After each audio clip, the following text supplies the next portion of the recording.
Et salut tout le monde, ici Rémi Lophil. Donc pour ce nouveau point de news sur What's in My Pop.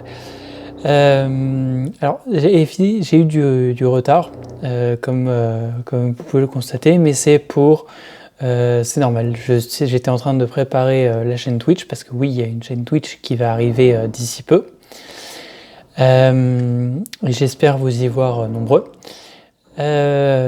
Mais en attendant, oui, les points news, le point news donc du mois. Donc cette fois-ci, ça va être assez simple, hein, puisque le trailer de Ant-Man et la Guêpe Quantumania. Il y a beaucoup de choses. Il y a beaucoup de choses à en dire. Beaucoup de théories surtout qui se sont formées depuis le trailer. Le trailer qui en révèle pas beaucoup sur l'histoire, sur tout ça, mais qui nous promet déjà une ambiance beaucoup plus sombre que les précédents films. Donc ça c'est toujours agréable à noter. Aussi le retour évidemment de Kang, Kang le Conquérant en comics accurate, bien sûr. Mais pas que. Il y a eu aussi la nouvelle actrice pour la fille de Scott, donc son personnage en a dévoilé un peu plus, bien sûr. Et puis évidemment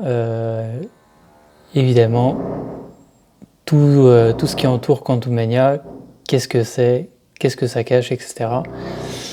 Ça, réponse en mi-février, mais ce trailer est assez intriguant et j'ai assez hâte d'avoir plus d'informations, parce qu'effectivement pour l'instant il n'y a pas grand chose à analyser, bien que le trailer soit très cool, que la musique soit peut-être un bel indice, Beyond the Yellow Brick Road, de Elton John, si vous ne l'avez pas remarqué.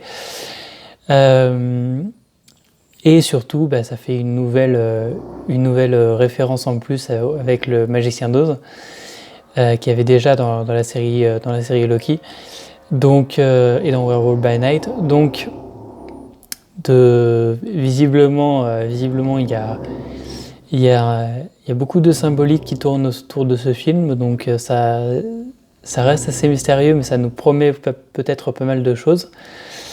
Donc il y a eu ça, il y a eu le trailer du spécial Noël des Gardiens, qui était fort sympathique, mais qui à mon avis qui est pas très intéressant à analyser, puisque c'est juste une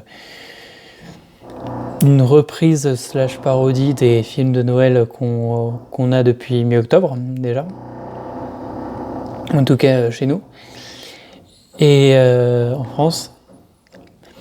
Et puis beaucoup de nouvelles castings. Là on sent que bientôt les nouvelles séries de fin 2023, début 2024 commencent à tourner, ou vont commencer à tourner dans pas longtemps.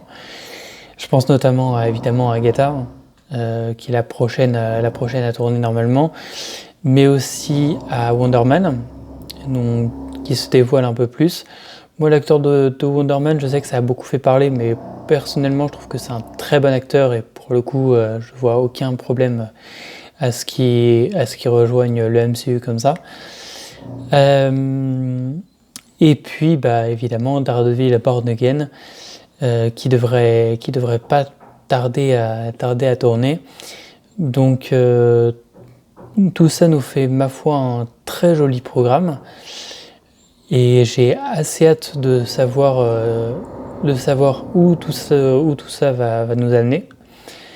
Parce que 2023, même si en termes de Marvel, ça va pas être l'année la plus chargée, ou en tout cas la plus intéressante, il faut pas oublier que 2023, c'est aussi, il y a aussi beaucoup d'autres films qui vont être assez intenses, et j'ai assez hâte de vous en parler dans de futures reviews, de futures vidéos, mais aussi pourquoi pas de futurs lives.